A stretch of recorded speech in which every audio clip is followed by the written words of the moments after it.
Hello and welcome to Curator with a Camera. I'm Anthony Coulls, Senior Curator at the National Railway Museum, and today we're going to have a look at the LMS Black 5.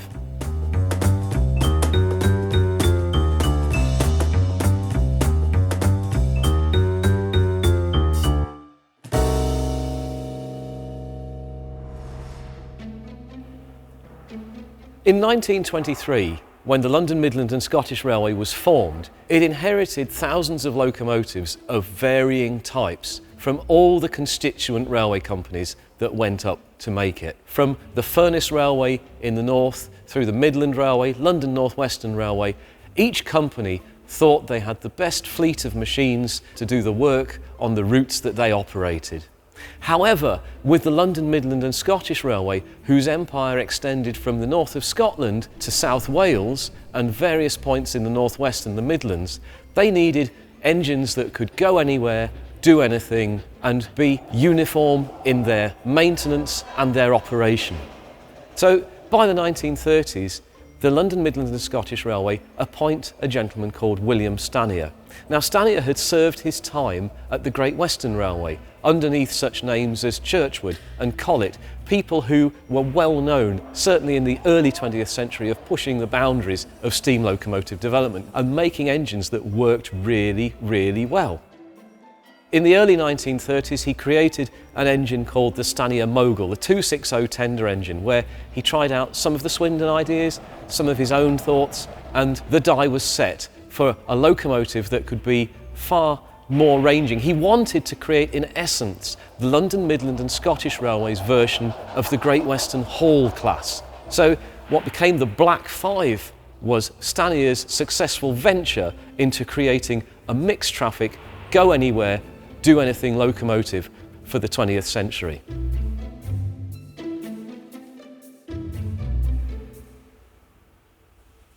This is where it all begins. LMS built crew 1935. This is Black 5 number 5000. It was meant to be the very first one, but actually it wasn't. Although it was ordered in 1934, the LMS put an order in to a private builder, the Vulcan Foundry, to make more Black 5s. They didn't have the capacity at Crewe to turn out as many as they wanted. So whilst this was ordered in 1934 as number 5000, as the first numerically in the class, date-wise, it was beaten by the set from the private contractor.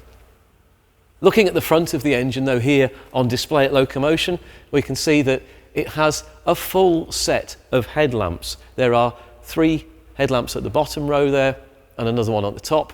What does that mean? We've talked about headcodes in a previous Curator with a Camera. The headcodes are there to tell the signaller what the type of train is that the engine is pulling, whether it's an express train, which would just have the 2 lamps, one above each buffer, a stopping passenger train, which would have a normal passenger train, which would have that one at the middle, and various other codes of lamps depicting whether it's a fast goods, a slow goods, perishable goods, light engine on its own. But this engine here is actually displayed as if it's pulling the Royal Train.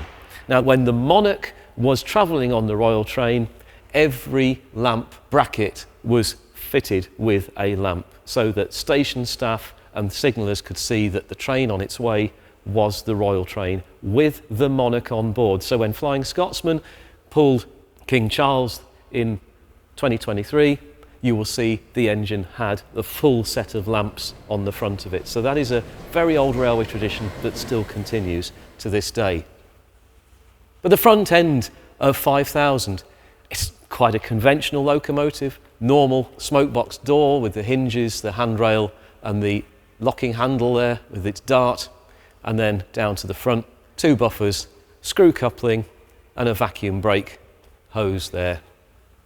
Now, we talked about this being Stanier's version of the Great Western Hall that he knew, and the similarities are that it is what is called a 4-6-0 wheel arrangement. That means there's 4 wheels on the bogie at the front, the carrying wheels, 6 driving wheels and none at the back under the cab and firebox. It was a 2-cylinder outside cylinder locomotive, and the boiler was a taper boiler with a what's called a Belpaire firebox. Belpaire was a Belgian who created that particular shape of firebox which enabled greater, more effective and efficient steam capacity.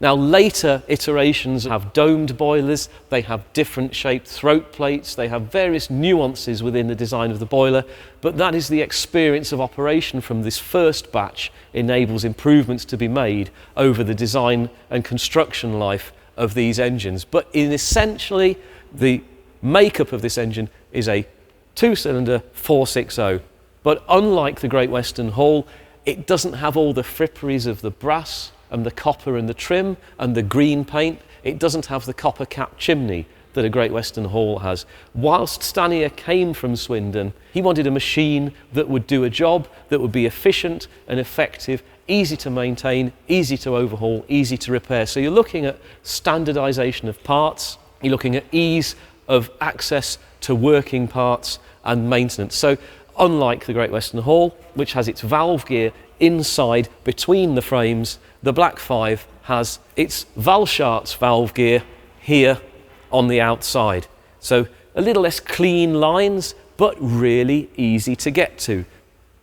And like other engines that we've looked at in Curator with a Camera, 5000 betrays its origins in its parts. So here, there we are, 5000. So that tells us that this is off 5000, and yet here, this component is off 5163. So the combination lever is off a different engine. 5163 is actually a preserved engine on another railway somewhere. I don't think we're necessarily going to say, would you like to have your piece back, because it's obviously been on 5000 for a very long time. But whilst this engine will have been in works, they don't want it to be in works and being repaired for too long. So it's interchangeability of parts. If there's another Black 5 next to it under overhaul and the pieces fit, then that's what you do. So here we are with the 6 feet diameter driving wheels, enabled the engine to have a reasonable turn of speed, not the fastest, never going to be a record breaker, but certainly speeds up to 96 miles an hour, which is not bad. Halfway down the boiler, that fitting on the side there with the steam pipes going in and out of it is the steam ejector. So that creates the vacuum for the train brakes to work. This is a vacuum braked locomotive, and it can operate the vacuum brakes on a train that enables all the wagons or carriages behind the engine to have their brakes operated at the same time as the locomotive. And then below it, you see coming out of the cab is the reach rod from the reversing gear. So the reversing screw control is inside the cab. We'll see that shortly.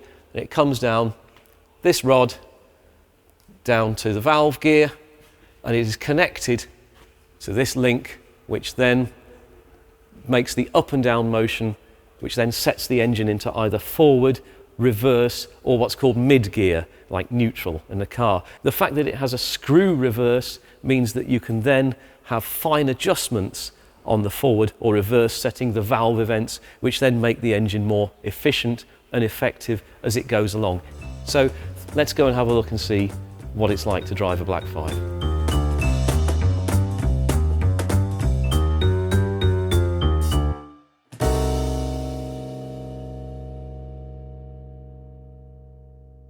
Here we are in the cab of 5000.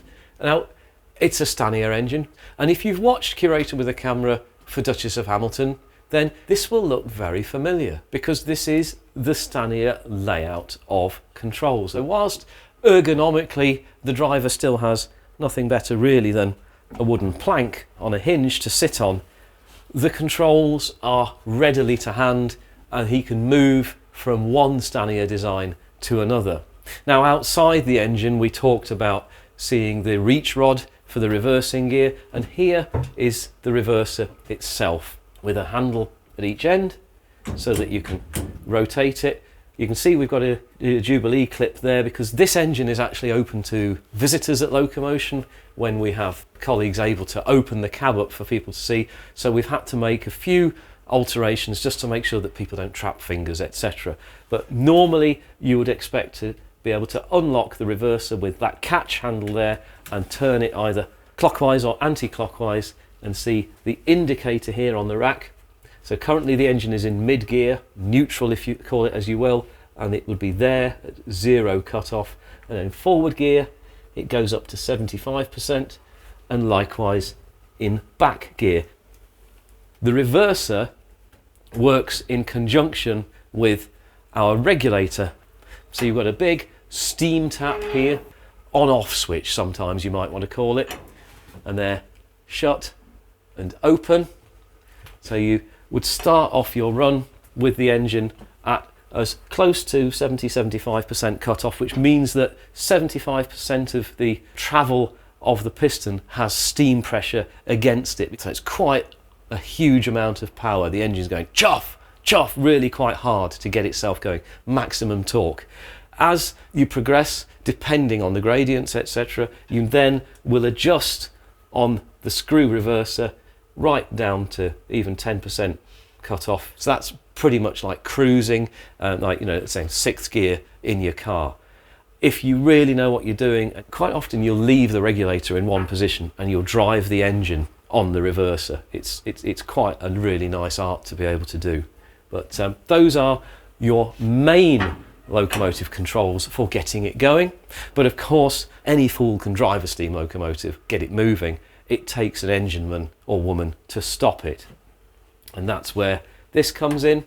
We looked outside at our ejector valve, which creates a vacuum that makes the engine brakes work. So these are the steam valves for the ejector, which go to that box just outside here, outside the window, and that makes a jet of steam sucking air through, which creates a vacuum, which is measured up here on this gauge. To slow an engine down, slow the train down, you actually admit air into the system, so it destroys the vacuum and the brakes come on. And that is operated by this valve, the brake valve here, on, off, but actually, you know, you can gradate it. Other fittings that we have, the water gauges, so we could see what level the water is in. Usually, hopefully, at least half a glass, if not a bit more. Above it, the steam valve for the injectors, and you can quite clearly there see the curve, the bend, because somebody's got so fed up and they've bashed it to try and get it to work. Now, this is the rudimentary nature of the steam locomotive. Look at this pipe. This is brutal on this piping.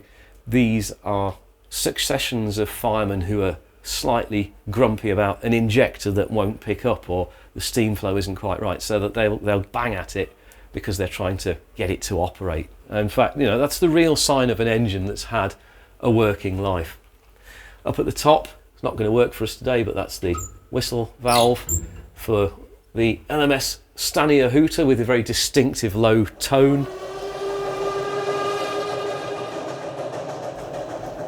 And then across the other end of the manifold is our boiler pressure gauge, set off to blow the maximum pressure of 225 pounds per square inch. I'm not sure what that is in atmospheres or bar, but you know, quite high pressure. And then below us, the engine also has steam heat, so for providing the heating, warming for passenger trains. So just going down into the firebox, of course, the fireman's work is hard. The fireman is looking after the water levels, he's looking after the boiler pressure, he's looking after the fire. He has some controls. This is his blower valve, so it allows him to create a draft on the fire with steam to pull the air through, which makes sure when he opens the firebox door that the fire doesn't come out to say hello. And then above the firebox door, a shelf of which you might have oil cans, but most importantly for the crew, there's the enamel brew can. You have a mash of tea going on in there so that you can keep hydrated. Really important. But looking down into the firebox, we've got a fantastic view in here. Quite often a mainline engine will have a thing called a brick arch in here, which aids combustion. It allows the gases to circulate from the firebed and complete it. But because this engine isn't operational anymore, you can see down the side of the firebox a row of bolts, almost as it were, bolt heads at an angle, which is where the brick arch would normally be, and that would be made out of fire bricks and placed above the firebed. But down in front of us we see that firebed with all these specially cast fire bars. Now If you think that operating a steam engine is a very genteel pursuit, maintaining one, certainly with firebars like this that need maintenance, you don't need any gym membership at all, because I can tell you from personal experience, those are flipping heavy, those firebars. But the grate is a sloping one. It's shaped to fit with the style of the boiler, that bell pair firebox, and you can see at the front what's called the throat plate of the boiler, where the fire grate drops away, so you get maximum combustion design with the shape, with that brick arch of the gases coming round and up and then through the tubes. Now the tubes, you can see on that tube plate, we have different sizes. So we have smoke tubes, ordinary tubes, which are the smaller ones that are ahead of us, and then the larger tubes are the superheater flue tubes. So that means there's a device at the front of the engine called a superheater, which once it's collected the steam from the top of the boiler through the regulator, then the steam comes back through superheater elements inside those larger tubes, and it dries the steam out. It makes the steam hotter, and it makes the engine much more efficient, much more effective. It's almost turbocharging the thing. When an engine starts to superheat, then you know it's really, really good. The other things that are very prominent in the firebox are these stay nuts, hundreds of them, because what a firebox is obviously a box full of fire, but it's surrounded by a water jacket. And the purpose of the stays is to keep the two pieces of metal apart where the water is, stop it exploding, stop it collapsing. Also, in the top of the firebox crown there is a couple of safety devices called fusible plugs. They have a lead middle to them, and if the water level in the boiler drops too low, that lead will melt, and then there will be a flow of steam, possibly water if you've got any left, steam into the firebox. It will not put the fire out, but it'll tell the fireman there's something really wrong. But actually, if the plug goes and the fireman hasn't noticed he's got a water problem up there, then yeah, it really does show that there are challenges on the footplate. Firing an engine is a lot more than simply bailing coal into it. You have a whole thing about knowing the road, knowing when your driver's going to need steam, but also the type of coal you're using. But also bear in mind that the fire is dirty as well. The byproduct of coal is ash and clinker, so you will have to scrape filth off those fire bars so that it still allows air through to let the engine breathe. It's a dirty job working in a firebox.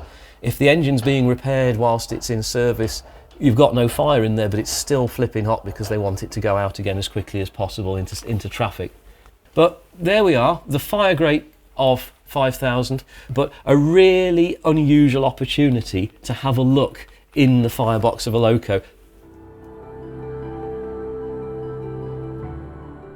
The Black Fives were so successful that by the 1950s you pretty much saw them across the British Railways network. There were 842 of them.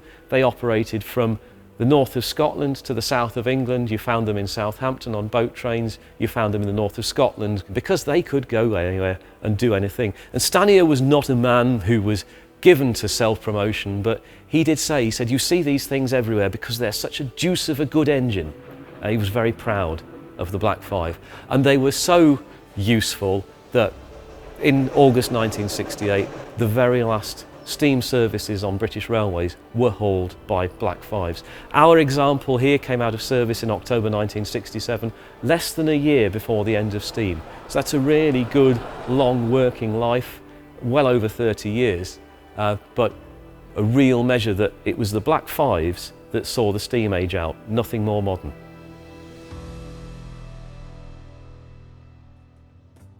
Thanks for joining us today for Curator with a Camera. If you've enjoyed it, why not like and subscribe so you don't miss out on future episodes.